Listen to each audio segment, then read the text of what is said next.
이 시간에 끝까지 순종하라라는 제목을 가지고 함께 말씀을 나누도록 하겠습니다. 요단을 건너 가나안 땅에 들어와 이스라엘 백성들을 막아 선 것은 가나안 땅 가운데 가장 견고했던 성인 바로 여리고 성이었습니다.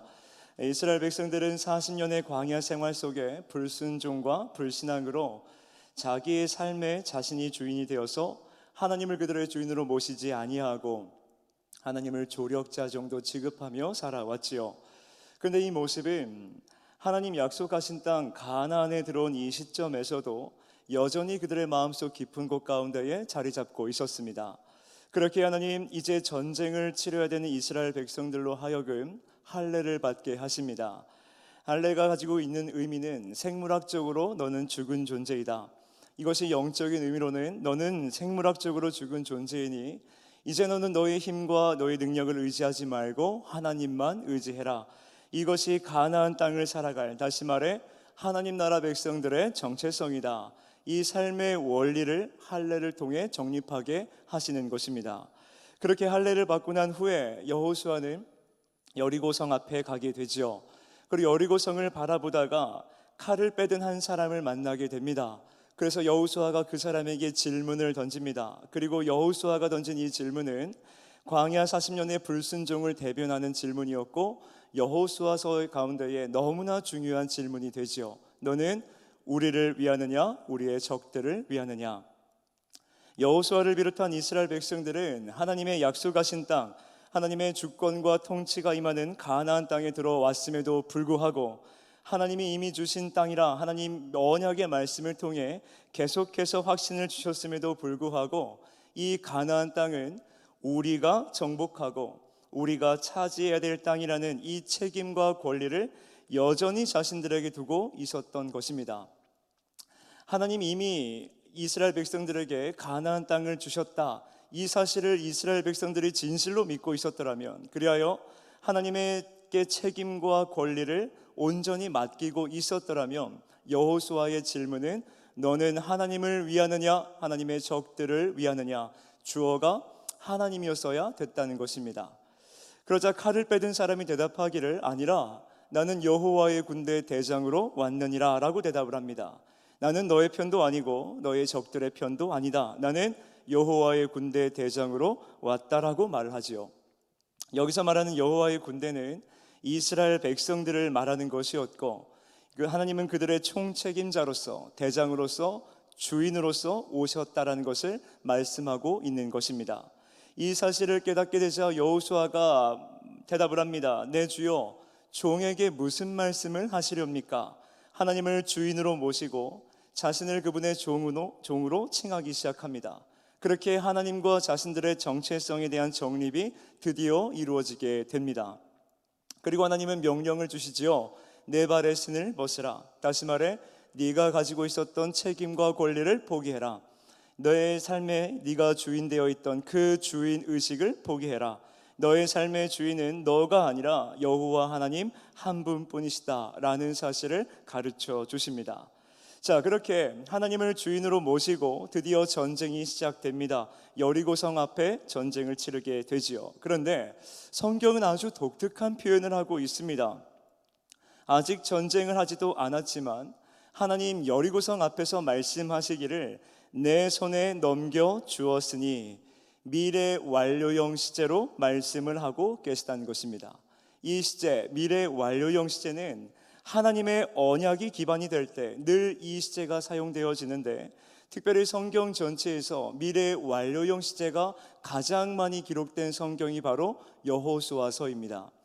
이것은 무엇을 의미할까요? 하나님의 언약이라고 하는 것은 이루어지기도 하고 안 이루어지기도 할 그러한 문제가 아니라 반드시 이루어질 일이라는 것을 하나님은 계속해서 확신으로 주고 계시는 것입니다. 하나님께서 이 가나안 땅을 어떻게 정의하셨습니까? 이스라엘 백성들 너희들의 힘과 너희들의 능력으로 쟁취하여 얻어낼 땅이 가나안 땅이 아니다. 이 가나안 땅은 하나님 언약으로 이미 주신 땅이고 하나님의 언약의 말씀에 따라 믿고 순종함으로써 하나님 언약의 성취를 너희들이 밟고 경험하고 확인하는 땅이 바로 가나안 땅이라고 하나님은 정의를 내려주셨다는 것입니다. 그래서 성경은 가나안 땅을 지칭하기를 약속의 땅이라 지칭을 하고 있는 것입니다. 즉 하나님 미래 완료형 시제라는 것을 사용하고 있는 것은 아무리 여리고가 견고한 성, 난공불락의 요새라 할지라도 걱정하지 말아라. 내가 너희들에게 준 언약은 내가 성취해서 내가 너희들에게 허락할 것이다. 이 사실을 확신으로 주고 계시다는 것입니다. 그렇게 하나님은 이스라엘 백성들에게 확신을 주십니다. 그리고는 여리고성 앞에서 이 전쟁과는 무관해 보이는 한 가지의 전략을 주십니다. 성벽을 돌라는 것입니다. 성벽을 돌되 침묵하여 돌라는 것입니다. 여리고성 사람들이 어떤 생각을 했을까요? 얘네는 전쟁을 하자는 거야 말자는 거야? 조금 이상했겠죠. 돌이켜보면 이스라엘 백성들도 그렇지 않았겠습니까? 전쟁을 해야 되는데 뭐 투석기를 만들어서 돌을 집어 던져라, 아니다, 야간에 기습작전을 하자, 뭔가 이런 작전을 주셔야 이해가 될 것 같은데 하나님은 침묵하며 성을 돌라고 말씀을 하신다는 것입니다. 그런데 이스라엘 백성들은 그 말씀에, 그 명령에 순종을 합니다. 왜 이들은 순종을 한 것입니까? 조금 전에 하나님을 대장으로 모셨기 때문에 그렇습니다. 하나님을 주인으로 모셨기 때문에 이해가 되지 않고 납득이 되지 않고 설명이 되지 않는다 할지라도 우리의 주인 되신 하나님이 주신 명령이기 때문에 이스라엘 백성들은 순종을 하게 됐다는 것입니다. 그렇게 하나님의 말씀에 순종을 하자 웅장했던 여리고, 철옹성 같던 여리고성이 모래성처럼 허물어지게 됩니다. 그렇게 전적인 하나님의 은혜로, 하나님의 일하여 주심으로 이스라엘은 여리고를 정복하게 되지요. 그리고 여기서 문제가 발생됩니다. 모든 인간은 죄덩어리입니다. 여리고 정복은 전적인 하나님의 능력이요 하나님의 은혜였음에도 불구하고 이스라엘 백성들은 또다시 하나님 앞에 불순종하기 시작합니다. 말씀을 좀 볼까요? 오늘 본문의 전장인 여호수아 6장 16절에서 19절 말씀까지입니다. 조금 길지만 우리 함께 읽어보도록 하겠습니다. 일곱 번째에 제사장들이 나팔을 불 때에 여호수아가 백성에게 이르되 외치라, 여호와께서 너희에게 이 성을 주셨느니라. 이 성과 그 가운데 있는 모든 것은 여호와께 온전히 바치되 기생 라합과 그 집에 동거하는 자는 모두 살려주라. 이는 우리가 보낸 사자들을 그가 숨겨 주었음이니라. 너희는 온전히 바치고 그 바친 것 중에서 어떤 것이든지 취하여 너희가 이스라엘 진영으로 바치는 것이 되게 하여 고통을 당하게 되지 아니하도록 오직 너희는 그 바친 물건에 손대지 말라. 은근과 동철 기구들은 다 여호와께 구별될 것이니 그것을 여호와의 곳간에 드릴지니라 하니라. 아멘. 자, 하나님을 주인으로 모시고 대장으로 모시고 가나안 정복의 첫 번째 전쟁 여리고 전쟁을 치렀습니다. 하나님의 명령에 이성적으로 이해가 되지 않고 납득이 되지 않았지만 이스라엘 백성들은 주인 되신 하나님의 명령이기 때문에 침묵하며 순종을 했습니다. 이스라엘 백성들이 여리고 성이 허물어지는 것을 보면서 어떤 생각을 했겠습니까? 야, 이게 진짜 되는구나. 정말 이해할 수가 없는 작전이고 납득할 수 없는 작전이었는데 우리가 하나님의 말씀에 순종하기 시작하니까, 하나님의 명령에 순종하기 시작하니까 하나님 일하여 주시는구나. 하나님 미래 완료형 시제를 통해서 우리에게 끊임없이 확신을 주셨던 것처럼 이미 우리에게 주신 땅이 진짜 맞구나. 아마도 이스라엘 백성들은 확신에 찬 믿음을 가지게 되었을 것입니다. 이러한 상황 속에서 하나님이 한 가지의 명령을 더 주시는 것입니다. 너희가 점령한 여리고성 안에 있는 라합의 가정은 살려주어라. 그리고 여리고성 안에 있는 모든 노획물들은 손도 대지 말고 하나님께 드리라는 것입니다. 보편적으로 당시 전쟁을 하고 이 승리를 한 나라는 패배한 나라의 모든 노획물들을 자신들이 나누어 가져갔습니다. 이스라엘 백성들은 당연히 자신들이 나누어 가질 줄 알고 좋아했겠지요. 그도 그럴 것이 애굽에서 430년 동안 노예 생활을 했습니다. 또한 광야에서 40년 동안 아무것도 없이 살아왔습니다. 그렇게 거지같이 살다가 드디어 가나안 땅에 들어와서 이 많은 노획물들을 얻을 것을 생각하니 이스라엘 백성들이 얼마나 설레고 얼마나 기뻤겠습니까? 그런데 하나님 그렇게 기뻐하고 있는 이스라엘 백성들에게 명령을 주십니다. 노획물들을 손도 대지 말아라. 그리고 하나님께 드리라는 것입니다. 여기에는 하나님의 숨겨진 의도가 있으셨습니다. 지금 이스라엘 백성들의 대장이 누가 되어주셨습니까? 하나님이 그들의 대장이 되어주셨습니다. 누가 이스라엘 백성들의 주인이 되어주셨습니까? 하나님이 그들의 주인이 되어주셨습니다. 가나안 땅은 하나님이 이미 이스라엘 백성들에게 허락하신 땅이란 말입니다. 그러니까 이들이 얻게 될 여리고성의 그 노획물들은 하나님께서 이스라엘 백성들에게 이미 허락하신 것들이란 것입니다. 그런데 하나님은 그것들을 손도 대지 말고 하나님께 드리라 명령을 하십니다. 하나님은 어떤 의도를 가지고 있는 것일까요? 하나님의 의도는 이런 것입니다. 이 땅은, 가나안 땅은 너희들의 힘과 너희들의 능력과 너희들의 실력으로 얻어내는 땅이 아니다. 내가 내 언약대로, 내가 내 언약을 성취하여서 내가 너희들에게 허락한 땅이란다. 내가 너희들의 주인이고 내가 너희의 대장이란다. 너희가 애굽에서 430년 동안 노예 생활을 했고 아무것도 없는 광야에서 40년 동안 불순종하며 살아왔는데 이제 이 가나안에 들어와서 첫 번째 승리, 그리고 여기서 얻게 될 이 노획물들 앞에서 여전히 나를 주인으로 모시고 여전히 하나님 한 분이면 만족할 수 있는지를 하나님은 궁금하셨던 것입니다. 하나님은 그것을 보고 싶으셨습니다. 이스라엘 백성들이 단 한 번의 순종인지 아니면 끝까지 순종하며 헌신할 수 있는지를 하나님은 보고 싶으셨던 것이지요. 자, 그런데 오늘 본문의 1절 말씀을 다시 한번 보십시오. 여호수아 7장 1절입니다.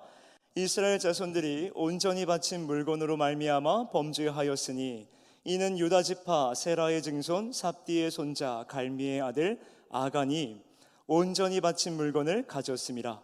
여호와께서 이스라엘 자손들에게 진노하시니라.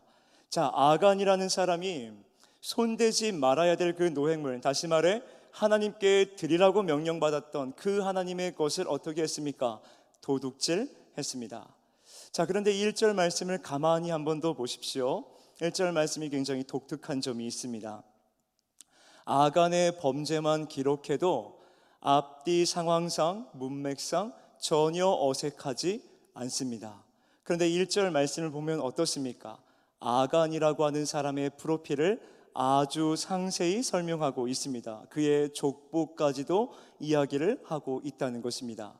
그렇다면 하나님이 아간의 범죄에 대해서 이야기를 하시고자 하는데 아간의 프로필을 상세하게 설명해 놓으셨다, 아간의 족보를 상세하게 기록해 놓으셨다라고 하는 것은 하나님이 지금 아간의 프로필을 통해, 이 족보를 통해 우리에게 무엇인가 말씀하시고자 한다라는 그런 의도가 있는 것이겠죠.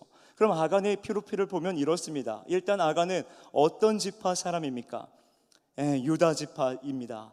이 유다 지파는 이스라엘 12지파 가운데의 최고의 지파입니다. 왜 그런가 하면 유다 지파를 통해 인류를 구원할 그 메시아가 올 것이라고 성경은 누누이 강조했고 예언했기 때문에 그렇습니다. 또한 유다라는 이름도 참 아름다운 이름입니다. 찬송하리로다, 이것이 유다라는 뜻입니다. 그러니까 유다 지파는 자신들의 지파를 통해 인류를 구원할 그 구원자 메시아가 올 것임을 찬송하며 하나님께 영광을 돌리며 살아갔던 지파가 바로 유다 지파였다는 것입니다. 아간이 이 유다 지파 사람입니다. 그리고 아간은 세라의 증손이라고 말을 합니다. 이 세라라는 이름은 씨를 뿌리다라는 뜻입니다. 그러니까 뭔가의 시작, 뭔가의 기원을 의미하겠죠. 먼 훗날 결실과 열매를 바라보면서 이 씨를 뿌리는 이 기원과 시작에 의미하는 가문이라는 것을 설명하고 있는 것입니다. 그리고 아간은 삽디의 손자라고 이야기를 하지요. 삽디라는 이름은 기쁨의 선물이라는 뜻입니다. 그리고 갈미의 아들이라고 합니다. 갈미의 이름은 포도 열매라는 뜻입니다. 사랑하는 성도 여러분, 포도는 열매를 하나를 맺습니까? 주렁주렁 맺습니까? 주렁주렁 맺습니다. 하나만 맺히는 것이 아니라 주렁주렁 맺힌다는 것입니다. 즉 아간의 족보는 이런 것입니다. 세라, 씨를 뿌리고, 삽디, 기쁨의 선물이 있고, 갈미, 그 기쁨의 선물이 풍성한 열매로 찾아오게 될 것이다. 이러한 가문을 생각하면서 이렇게 영광을 누리는 가문이 되기를 간절히 바라는 마음으로 아간은 이런 가문 속에 있었다는 것입니다. 씨를 뿌리고 기쁨의 선물이 포도 열매처럼 주렁주렁 맺혀서 이제 거두어들여 영광을 누리는 가문이 되기를 바라는 마음으로 이 가문을 이끌고 있었다는 것이지요. 자, 그러면 농부의 입장으로 한번 생각을 해보십시오. 씨를 뿌리고 기쁨의 선물인 이 풍성한 열매를 맺게 되었으면 이제 이 농부에게 남은 일은 무엇입니까? 열매를 거두어 들여서 기쁨을 누리고 영광을 누리는 일만 남아 있는 것입니다. 이 영광을 누리는 일, 열매를 거두어 들이는 일은 이 아간이라고 하는 사람의 때에 이루어졌어야 되는 것입니다. 그런데 이 아간이라고 하는 이름은 놀랍게도 이스라엘을 괴롭히는 자라는 뜻을 가지고 있습니다. 이런 맥락에서 하나님께서 왜 아간의 족보를 상세하게 설명하시면서 아간의 범죄를 기록하게 하신 것일까요? 지금까지 하나님 이스라엘 백성들을 이끌고 오신 모습이 이 아간의 족보의 모습과 동일하기 때문에 그렇습니다. 하나님께서 이스라엘이라는 백성의 씨를 뿌리셨습니다. 그리고 그들을 섭리하셔서 기쁨의 선물, 열매를 맺으셔서 이제 하나님의 영광을 누리는 백성들로 하나님의 약속하신 땅, 그 가나안 땅을 차지하는 그 영광을 누리게 하시기 위해서 하나님은 이스라엘 백성들을 이끌고 오시는데, 아간이라고 하는 사람이 자신의 욕심과 탐욕으로 말미암아 하나님의 것을 도둑질하고 하나님의 명령에 불순종함으로 말미암아 씨도 망가지고 열매도 거두지 못하는, 그리하여 하나님의 진노로 말미암아 이스라엘 백성들을 괴롭게 만들었다는 것을 이 아간의 족보를 통해서 우리에게 가르쳐주고 있는 것입니다. 자, 한번 보십시오. 여리고성 전투 후로 하나님은 이스라엘 백성들과 관계를 정립하셨습니다.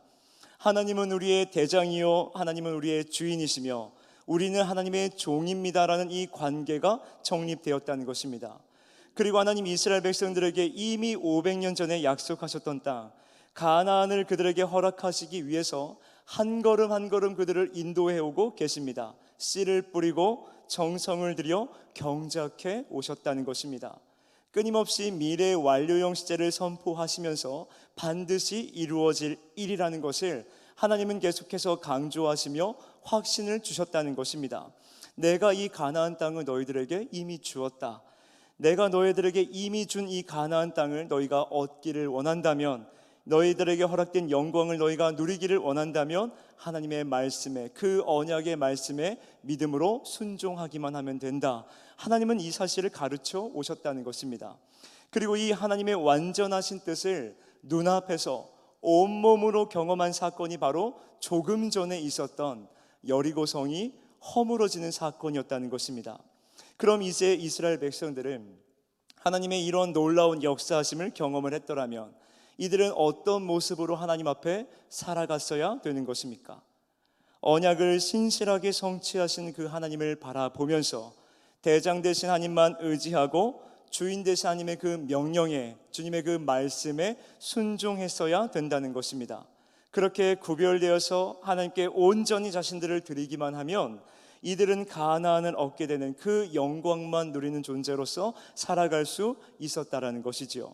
그래서 하나님 여리고 전투 후에 승리한 이스라엘 백성들에게 질문을 주시는 것입니다. 끝까지 순종할 수 있겠느냐? 끝까지 헌신할 수 있겠느냐? 대장 되신 하나님 앞에, 주인 되신 하나님 앞에 너희의 자신을 구별하여서 온전히 드릴 수 있겠느냐? 너희들 앞에 지금 보이는 노획물들이 있다. 이 모든 것들은 내가 너희들에게 허락한 것이다. 이 가나안 땅 역시 내가 이미 너희들에게 허락한 땅이다. 지금 눈앞에 보이는 것이 욕심이 나고 지금 눈앞에 보이는 것을 탐하고 싶지만 이것마저도 하나님 앞에 구별하여서 드릴 수 있겠느냐? 하나님은 이 질문을, 이 명령을 통해, 노획물들을 손도 대지 말고 하나님께 드리라는 이 명령을 통해 우리에게 주고 있다는 것입니다. 생각해 보면 하나님은 온 우주 만물을 창조하시고 다스리시는 분이십니다. 전능하시고 위대하신 하나님께서 고작 그 여리고성에서 얻게 된 그 노획물, 그것들이 갖고 싶으셔서 이스라엘 백성들에게 손도 대지 말라 명령을 하셨겠습니까? 오늘날 우리가 드리는 헌금도 같은 맥락입니다. 우리는 늘 수의 논리에 빠집니다. 이걸 내가 이렇게 드리면 나는 이것을 할 수가 없어. 내가 이마만큼 드리게 되면 나는 이것들을 할 수가 없어. 우리가 하나님 앞에 드리는 이 헌금 앞에서 이런 수의 논리에 빠지게 되면 우리는 결코 아름답게 진실되게 하나님께 헌금을 올려드릴 수 없습니다. 하나님 왜 하나님 앞에 나아올 때에 빈손으로 나오지 말라 얘기를 하시는 것입니까? 오늘 우리가 헌금을 드리고 있는 그 이유는 무엇입니까? 간단하게 말씀을 드리자면 헌금이라는 것은 신앙 고백입니다. 하나님 앞에 올려드리는 우리의 신앙 고백이라는 것입니다. 하나님이 나를 창조하셨습니다. 하나님이 나의 삶을 인도하십니다. 하나님이 나의 삶과 나의 인생을 섭리해 가십니다. 매 순간 하나님의 은혜로 나를 보호해 주고 계십니다. 하나님이 내게 이 삶을 허락해 주셨습니다. 내 삶의 자리를 허락하셨고 내 삶의 일터 역시 하나님 허락해 주셨습니다. 하나님의 은혜로 삶과 일터를 허락해 주셨기 때문에 얻게 된 이 물질 역시 하나님의 은혜로 얻게 된 줄 믿습니다.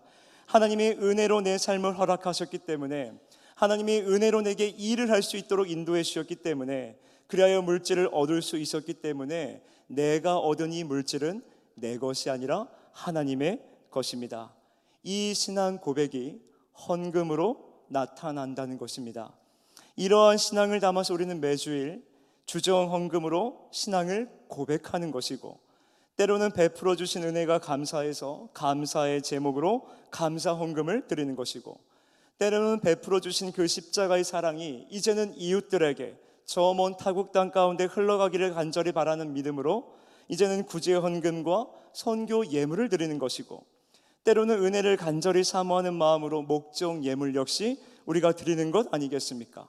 물질은 우리가 살아가는 데 없어서는 안 될 아주 중요한 도구입니다. 그런데 이 물질을 하나님께 구별하여 드린다는 것은 살아가는 데 없어서는 안 될 이 중요한 도구인 물질인 하나님이 내게 허락하신 은혜라는 것을 믿기 때문에 우리는 주저없이 그 믿음의 고백을 헌금을 통해 하나님께 올려 드리는 것입니다.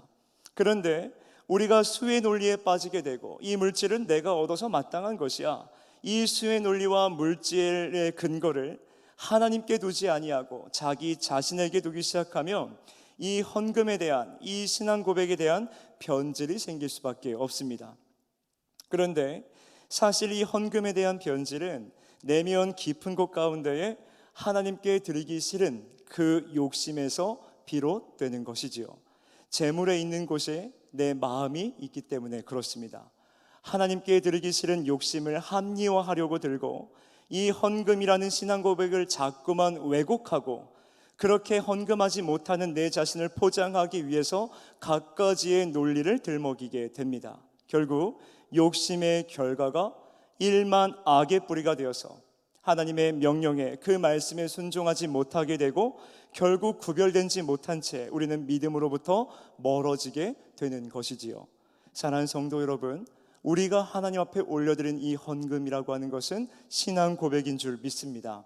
하나님 앞에 액수는 중요하지 않습니다. 하나님의 것을 하나님의 은혜로 하나님이 내게 허락해 주셨다라는 그 믿음으로, 그 순전한 믿음으로 하나님 앞에 정성을 다하여서 구별하여 드리는 그 믿음, 그 신앙 고백을 하나님은 오늘도 저와 여러분들에게 요구하고 계시다는 사실을 믿으시기를 바랍니다.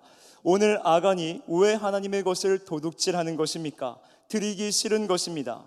내가 전쟁을 치루었고 내가 얻어야 될 노획물들인데 내가 이걸 왜 하나님께 드려야 됩니까? 드리기 싫은 것입니다.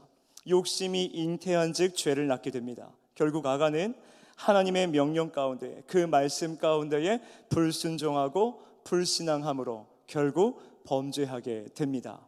하나님은 이 아간을 비롯해서 이스라엘 백성들에게 구별됨을 요구하셨습니다. 대장 되신 하나님 앞에, 주인 되신 하나님 앞에 구별되어지는 그 헌신을 요구하셨다는 것입니다. 너희들이 살아갈 때에 너희들의 삶의 권리, 주인 의식들을 포기해라. 하나님 나라 백성들의 삶의 원리는 너희에게 근거를 두고 살아가는 삶이 아니라 하나님의 은혜의 근거를 두는 삶이란다. 내가 너에게 약속하지 않았느냐? 가나안은 이미 내가 너에게 준 땅이다. 지금 눈앞에 있는 것이 욕심도 나고 탐욕도 나겠지만 이것마저도 하나님의 은혜임을 끝까지 고백할 수 있겠느냐? 하나님 앞에 어떠한 존재로서 살 것인지에 대해서 하나님은 관계 정립을 요구하고 계시다는 것입니다. 그런데 아간은 이 하나님의 요구를, 구별됨의 요구를 거절을 합니다. 내 욕심으로, 내 탐욕으로 구별됨을 포기한다는 것입니다. 그렇게 아간은 하나님의 요구에, 그 명령에 불순종함으로 결국 범죄하게 되지요. 그런데 이 아간의 죄가 단 한 사람의 죄로 끝나질 않습니다. 이스라엘 백성 전체의 공통체 가운데에 어떠한 영향을 미쳤는지 한번 보시지요. 여호수아 7장 2절과 3절입니다. 여호수아가 여리고에서 사람을 베델 동쪽 베다웬 곁에 있는 아이로 보내며 그들에게 말하여 이르되 올라가서 그 땅을 정탐하라 하매 그 사람들이 올라가서 아이를 정탐하고 여호수아에게로 돌아와 그에게 이르되 백성을 다 올라가게 하지 말고 2-3천 명만 올라가서 아이를 치게 하소서. 그들은 소수이니 모든 백성을 그리로 보내어 수고롭게 하지 마소서 하므로. 자, 여리고 성을 함락하고 이제 두 번째 전투입니다. 아이성 전투를 앞둔 이 시점 가운데에 지금 이스라엘 백성들이 어떤 고백을 하고 있습니까? 여호수아요, 우리가 정탐을 하고 왔는데 아이성을 보니 별게 아닙니다. 우리가 조금 전에 함락했던 그 여리고 성과는 비교할 수 없을 정도로 작은 성입니다. 그냥 2-3천 명 정도만 올라가도 충분히 정복할 수 있습니다. 우리 다 올라가서 수고하지 말고 그냥 2-3천 명 정도만 올려 보내지요. 이런 고백을 합니다. 사랑하는 성도 여러분, 여리고 성을 이스라엘 백성들이 어떻게 함락했습니까? 그들의 힘과 그들의 능력과 그들의 군대의 수로 여리고 성을 정복한 것이 아니었습니다. 이스라엘 백성들은 여리고 성을 어떻게 정복할 수 있었습니까? 하나님을 대장 삼고 하나님을 주인으로 모시고 그 주인 되신 하나님의 명령 가운데, 그 말씀 가운데에 온전히 순종한 것뿐입니다. 자신들의 수에, 자신들의 실력에 근거를 두지 않았습니다. 자신들의 실력에 근거를 두지 않았습니다.